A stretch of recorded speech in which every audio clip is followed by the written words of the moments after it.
गांव में ये देखने को मिलता है कि अगर किसी के पास ज़्यादा पैसा रहता है तो दो काम करता है, जो है ब्याज पे देता है। 5% पे दे देगा, 10% पे दे देगा। ये गांव में बता रहा हूँ, वो भी मंथली।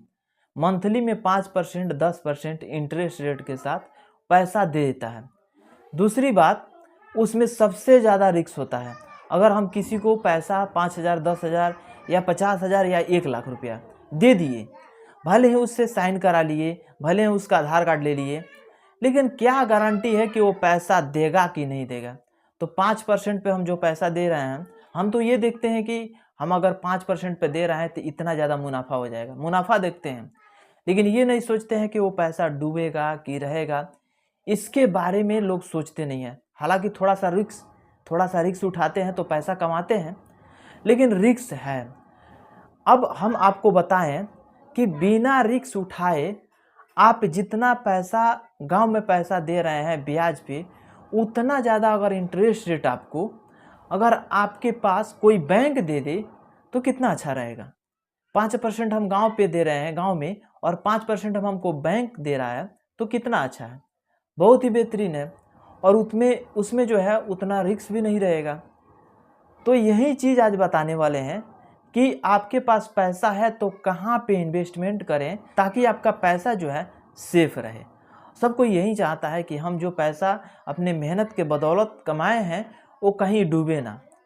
तो ये जानकारी रहना अनिवार्य है कि हम कहाँ पे पैसा इन्वेस्टमेंट करें तो ज़्यादा हमको इंटरेस्ट रेट मिले। इसी के बारे में बताने वाले हैं। वीडियो में आगे बढ़ने से पहले आप लोग छोटा सा रिक्वेस्ट है कि अभी तक मेरे चैनल को सब्सक्राइब नहीं किया तो सब्सक्राइब कर लीजिएगा और बेल आइकन को प्रेस कर लीजिएगा ताकि सब नोटिफिकेशन आप लोगों को मिलता रहेगा। दोस्तों, आप लोग को बता दूं कि अगर हमारे पास पैसा रहता है तो दो काम करते हैं। एक होता है कि हम एफडी करा लेते हैं बैंक में, या आरडी करा लेते हैं, या एलआईसी खुलवा लेते हैं, या हम गांव में ब्याज पे दे देते हैं। तो एफडी कराएं, आरडी कराएं या एलआईसी खुलवाएं, इसमें बहुत कम रिस्क है, रिस्क नहीं है। अगर हम उस पैसा को गांव में कहीं ब्याज पे देते हैं तो उसमें रिस्क रहता है।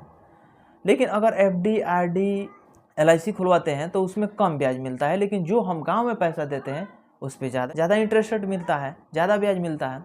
तो हमको रिस्क भी नहीं उठाना है और ज़्यादा ब्याज भी पैसा कमाना है। तो कहाँ पे इन्वेस्टमेंट करें? शेयर मार्केट के बारे में आप लोग जानते होंगे।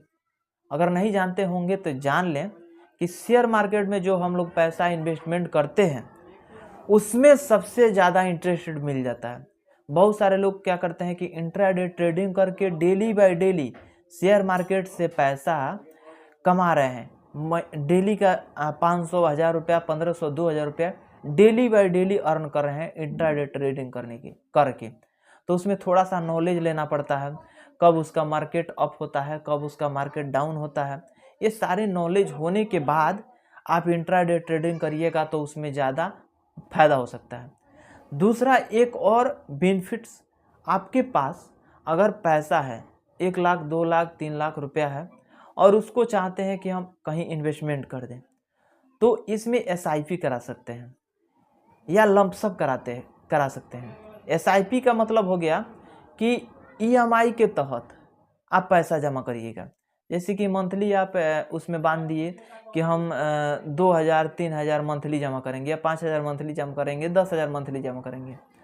तो हर मंथ में आप एक डेट फिक्स किया जाता है कि हमारे पास किस डेट पे पैसा रहेगा, उस डेट पे हम हमेशा पैसा जमा करेंगे। अगर 8 तारीख को हमको पैसा जमा करना है तो हर मंथ के 8 तारीख को पैसा उसमें एसआईपी में डाल देना है। एक होता है लंप सम, जिसमें कि लंप सम किया जाता है। तो हमारे पास 2,00,000 3,00,000 रुपया है तो उस पैसा को लंप सम में डाल देते हैं। स्टेट बैंक का लंप सम हो गया, आईसीआईसीआई का, एक्सिस का, ये सारे जो बड़े बड़े बैंक हैं उसमें उसका शेयर में हम एसआईपी करा लिए, लंप सम करा लिए। तो लंप सम में बड़ा अमाउंट के लिए कराया जाता है, एसआईपी छोटा अमाउंट के लिए कराया जाता है। तो बड़े अमाउंट के लिए हम 2,00,000 3,00,000 लंप सम करा लिए, तो उसमें इंटरेस्ट रेट जानते हैं कितना मिल जाता है? 19%, 20%, 22%, 24% तक पैसा इसमें इंटरेस्ट रेट रिटर्न्स मिल जाता है अगर लंप सम कराते हैं तो। उसी प्रकार से हम एसआईपी कराते हैं तो एसआईपी में भी हमको 19%, 16%, 17% इतना हाई रिटर्न्स हमको मिलता है और रिस्क भी बहुत कम रहता है। अब समझ लीजिए कि 100% में 10% का रिस्क मान लीजिए।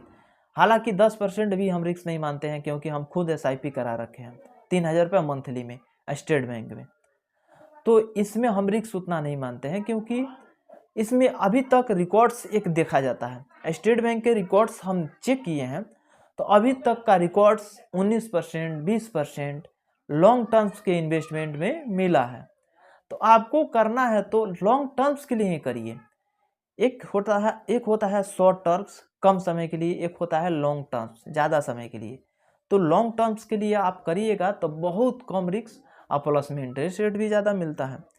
5 साल के लिए करा लीजिए, 10 साल के लिए करा लीजिए, 20 साल 30 साल के लिए करा लीजिए।